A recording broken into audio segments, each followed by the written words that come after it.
രാവിലത്തെ ചായ പരിപാടി കഴിഞ്ഞാൽ പിന്നെ ചോറ്റിൻ്റെ പരിപാടിയല്ല. അപ്പോൾ ഞാൻ ചോറ്റിന് വെള്ളം വെച്ച് കൊടുത്തണേ. ഈ തീ പിടിപ്പിക്കുന്നതാണ് കേട്ടോ ഏറ്റവും വലിയ ടാസ്ക്.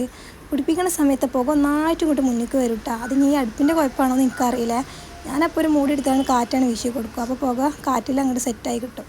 അപ്പോൾ ഇന്ന് ഉച്ചയ്ക്ക് മാന്തളാണ് കേട്ടോ മീൻ. അപ്പോൾ ഞാൻ മാന്തളൊക്കെ നല്ല വൃത്തിയാക്കി കഴുകി കൊണ്ടുവന്ന് വന്ന സമയത്ത് തന്നെ നമ്മൾ ആ വെള്ളം നല്ല തിളച്ചിട്ടുണ്ട് കേട്ടോ. ആ വെള്ളം തിളച്ചപ്പോൾ ഞാൻ ചോറ്റിനുള്ള അരിയൊക്കെ നല്ല കഴുകി കൊടുക്കുന്നുണ്ട്. പിന്നെ ചോറ്റിന് അരി ഇട്ട് കഴിഞ്ഞാൽ പിന്നെ നമുക്ക് ബാക്കി പരിപാടി നോക്കാമല്ലോ. അപ്പോൾ ഈ വെള്ളമൊക്കെ നല്ല തിളച്ച് സെറ്റായി വരുന്ന സമയത്ത് ഞാൻ അതിലേക്ക് ഫ്ലാസ്കിലേക്ക് വെള്ളം മുക്കലുണ്ട് കേട്ടോ. അരി പെട്ടെന്ന് വേണം അരിയാണ്. അതുകൊണ്ട് തന്നെ കഴുകിയിട്ട് കഴിഞ്ഞാൽ ഒരു അരമണിക്കൂർ കൊണ്ട് ചോറ് വന്നിട്ടും.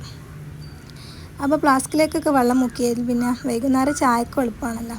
അപ്പോൾ ഒരു 2 കപ്പ് വെള്ളം കറക്റ്റാണ് കേട്ടോ ഈ ഫ്ലാസ്കൊക്കെ. പിന്നെ വൈകുന്നേരം ഇനിയിപ്പോൾ ആർക്ക് ചായക്ക് ആവശ്യം ഉണ്ടെങ്കിലും പെട്ടെന്ന് പോയി കൂട്ടാൻ പറ്റുമല്ലോ. അപ്പോൾ ഫ്ലാസ്ക്കൊക്കെ വെള്ളം മുക്കി അരിയൊക്കെ ഇട്ട് കൊടുത്തു കഴിഞ്ഞാൽ പിന്നെ നമുക്ക് ഉപ്പേരിക്കുള്ളതും കറിക്കുള്ളതൊക്കെ നോക്കാം. അപ്പോൾ മീൻ ഞാൻ നേരത്തെ മുറിച്ച് നല്ല മസാലയൊക്കെ തേച്ച് വെച്ചാണ്. ഇനി ഉപ്പേരിക്കുള്ളത് ഇനി പയറുണ്ട് കയ്പങ്ങയുണ്ട് കേട്ടോ.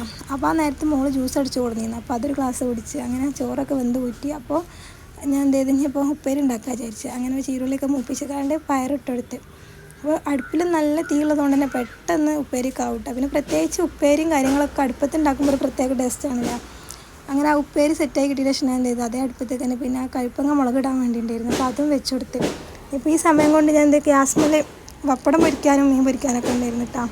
അപ്പോൾ പപ്പടവും മീനൊക്കെ പൊരിച്ച് കഴിഞ്ഞാൽ പിന്നെ അടുക്കള ക്ലീൻ ആക്കി ഇടാമല്ലോ. പപ്പടം ഇവിടെ കുട്ടികൾക്ക് നിർബന്ധം കേട്ടോ. അവർക്കൊന്നും ഇല്ലെങ്കിലും വെറുതെയെങ്കിലും പപ്പടം കഴിക്കുമല്ലോ. അതെല്ലായിടത്തും അങ്ങനെ തന്നെ ആക്കാറല്ലേ. പിന്നെ ഇപ്പോൾ മീൻ എത്ര ഉണ്ട് എന്ന് പറഞ്ഞിട്ടും കാര്യമില്ല. മക്കൾ മീനൊന്നും കൂട്ടില്ല. അപ്പോൾ അവർക്ക് സോയാബീനോ ഉരുളക്കിഴങ്ങോ മുട്ട പൊരിക്കുക അങ്ങനെ എന്തെങ്കിലുമൊക്കെ നിർബന്ധമാണ്. അപ്പോൾ ഇന്നിപ്പോൾ ഞാൻ മുട്ട പൊരിച്ച് കൊടുക്കണ്ടേ. അപ്പോൾ ഒക്കെ ഒരു ചട്ടി തന്നെയാണ് കഴിഞ്ഞിട്ടുമല്ലോ.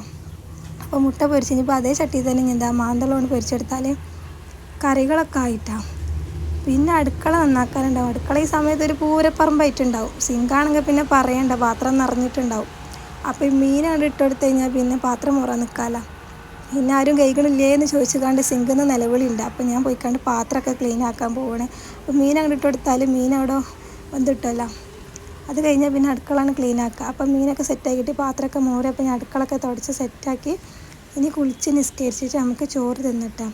അപ്പോൾ ഇന്നത്തെ ഉച്ചക്ക് ഇത്രയൊക്കെ തന്നെ ഉണ്ടായിരുന്നുള്ളൂ. അപ്പോൾ കുളിയും ദേവാരൊക്കെ കഴിഞ്ഞ് അപ്പം ചോറ് തിന്നാൻ പോവുകയാണ്. അപ്പോൾ വീഡിയോ ഇഷ്ടപ്പെട്ടാൽ ലൈക്ക് ചെയ്യുക, ഷെയർ ചെയ്യുക, സബ്സ്ക്രൈബ് ചെയ്യുക.